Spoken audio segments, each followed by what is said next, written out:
മലപ്പുറത്ത് SIR പേരിൽ വീട്ടിലെത്തി കവർച്ച നടന്നിരിക്കുന്നു. തിരൂർ വെട്ടിച്ചിറയിലാണ് സ്ത്രീ വേഷത്തിലെത്തിയ യുവാവ് വീട്ടമ്മയുടെ സ്വർണ്ണാഭരണങ്ങൾ കവർന്നത്. വീട്ടമ്മയുടെ കഴുത്തിനും വിരലുകൾക്കും സാരമായി പരിക്കേറ്റിട്ടുണ്ട്. സോണൽ കൃഷ്ണ അവിടെ നിന്ന് തയ്യാറാക്കിയ റിപ്പോർട്ട് കൂടി കാണാം. ഞാനീ നിൽക്കുന്ന വീട്ടിലാണ് ഇന്നലെ ഉച്ചയോടെ മോഷണം നടന്നിട്ടുള്ളത്. മോഷണം എന്ന് പറയുന്നതിനേക്കാൾ നല്ലത് വലിയ കവർച്ച നടന്നിട്ടുള്ളത് എന്നുള്ളതാണ്. മലപ്പുറം ജില്ലയിൽ വിവിധ ഇടങ്ങളിലായി കഴിഞ്ഞ കുറച്ച് ദിവസങ്ങളായി ഇത്തരത്തിൽ സ്വർണ്ണ കവർച്ച പതിവ് സംഭവമായി മാറുകയാണ്. ഏറ്റവും ഒടുവിലാണ് ഇന്നലെ വെട്ടിച്ചിറയിൽ ഇത്തരം സംഭവം നടന്നിട്ടുള്ളത്. എന്താണ് ശരിക്കും ഇന്നലെ സംഭവിച്ചത്? ഇന്നലെ കാക്ക പള്ളിയിൽ പോയ ടൈമാണല്ലോ, 1 മണി ടൈമിൽ ഞങ്ങളെല്ലാവരും പള്ളിയിലാണ്. പള്ളിക്കന്ന് പോയ ടൈമിലാണ് ഇയാൾ ഇതിൽ കൂടി താഴത്തെ ഭാഗത്ത് കൂടിയാണ് കയറി വന്നിട്ടുള്ളത്. അവിടെ പറമ്പിൽ പോത്ത് നോക്കുന്ന ഒരാൾ കണ്ടിട്ടുണ്ട് വരുന്നത്. അങ്ങനെ അവിടുന്ന് ഈ വേഷത്തിലാണ് അല്ലേ? അല്ല, അവിടുന്ന് വരുമ്പോൾ ആണിൻ്റെ വേഷമാണ്. ഒരു നീല ഷർട്ടും പിന്നെ ഒരു ഫാൻറ്റ് ഇട്ട് മാസ്ക് ഇട്ടിട്ടുണ്ട്, ഒരു ബാഗും കയ്യിലുണ്ട്. അങ്ങനെ കയറി വന്ന് ഇവിടെ വന്നിട്ട് പിന്നെ ആക്രമിച്ച് പോയത് ഈ ഭാഗത്ത് കൂടിയാണ് പോയിട്ടുള്ളത്. ഞങ്ങളെല്ലാവരും പള്ളിയിലായിരുന്നു. ഞങ്ങൾ വന്നപ്പോൾ തന്നെ ഇവിടെ ആൾ രക്ഷപ്പെട്ടിട്ടുണ്ട്. ആക്രമിക്കപ്പെട്ടിട്ടുണ്ടല്ലോ ഉമ്മ? ആക്രമിക്കപ്പെട്ടിട്ടുണ്ട്.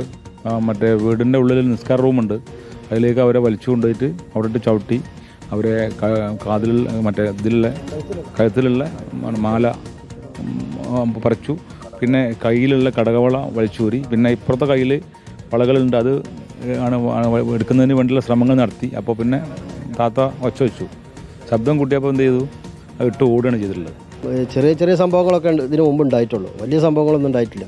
നമുക്ക് എന്താ വെച്ചാൽ എത്രയും പെട്ടെന്ന് ഈ ആളെ കണ്ടെത്തണം എന്നുള്ളതാണ് നമ്മളെ ഒരു പ്രതീക്ഷ. പോലീസ് ആത്മാർത്ഥമായിട്ട് ശ്രമിക്കുന്നുണ്ട് എന്ന് നമുക്ക് മനസ്സിലാവണം. തീർച്ചയായിട്ടും വലിയ ആശങ്കയാണ്. കാരണം ഇവിടെ നമ്മളെ ഈ പ്രദേശത്ത് കുറേ കാലങ്ങളായിട്ട് ഇങ്ങനെ സംഭവം ഉണ്ടാവാറില്ല. പക്ഷേ ഇന്നലെ ഈ സ്ത്രീയുടെ ഭാഗ്യം എന്ന് പറയാം, നഫീസാത്താൻ്റെ ഭാഗ്യം എന്ന് പറയാം. ഒരു ഡേഞ്ചർ അപകടം ഉണ്ടായപ്പോൾ, കാരണം ആ സ്ത്രീനെ ഒരു വലിയ അപകടത്തിലേക്ക് പോയെടുത്തുനിന്ന് സ്വർണം കൊണ്ട് രക്ഷപ്പെട്ടതിൽ ഞങ്ങൾ ആ ഒരു കാര്യത്തിൽ ഞങ്ങൾക്ക് ആ സ്ത്രീ അപകടപ്പെടേണ്ടതായിരുന്നു. രണ്ടാമത്തെ എന്താണെന്ന് വെച്ചിട്ടുണ്ടെങ്കിൽ ഇവരുടെ ഭർത്താവ് പള്ളിയിൽ പോയിരുന്ന സമയമായിരുന്നു. പരിസരത്തൊന്നും ആളുകളുണ്ടായിരുന്നില്ല. ഞങ്ങളിപ്പോൾ ഏറ്റവും വലിയൊരു പ്രശ്നം എന്താണെന്ന് വെച്ചാൽ ഞങ്ങളുടെ പരിസരം ഈ പൂളമംഗലം മഹലിൻ്റെ പ്രദേശത്തിൽ മൊത്തത്തിൽ ആളുകൾ മൊത്തം ഒരു വല്ലാത്തൊരു പ്രയാസത്തിൽ നിൽക്കുകയാണ്. കാരണം ഈ ഒരു അപകടം നമുക്കൊന്ന് നടക്കുമെന്നുള്ളൊരു സ്ത്രീകൾ നിലനിന്നുകൊണ്ട് നിൽക്കുകയാണ്. 4ഓളം പവൻ വരുന്ന അതായത് സ്വർണ്ണമാലയും കയ്യിലെ വളയും ഉൾപ്പെടെ 4ഓളം പവൻ വരുന്ന സ്വർണ്ണമാണ് മോഷ്ടിച്ചിട്ടുള്ളത് എന്നുള്ളതാണ് നമുക്ക് ലഭിക്കുന്ന വിവരം. എന്തായാലും പോലീസ് ഉദ്യോഗസ്ഥർ സംഭവ സ്ഥലത്തെത്തി കൃത്യമായിട്ടുള്ള പരിശോധന നടത്തിയിട്ടുണ്ട്. എത്രയും പെട്ടെന്ന് പിടികൂടും എന്നുള്ള പ്രതീക്ഷയിൽ തന്നെയാണ് ഈ പ്രദേശവാസികളും കുടുംബവും ഉള്ളത്.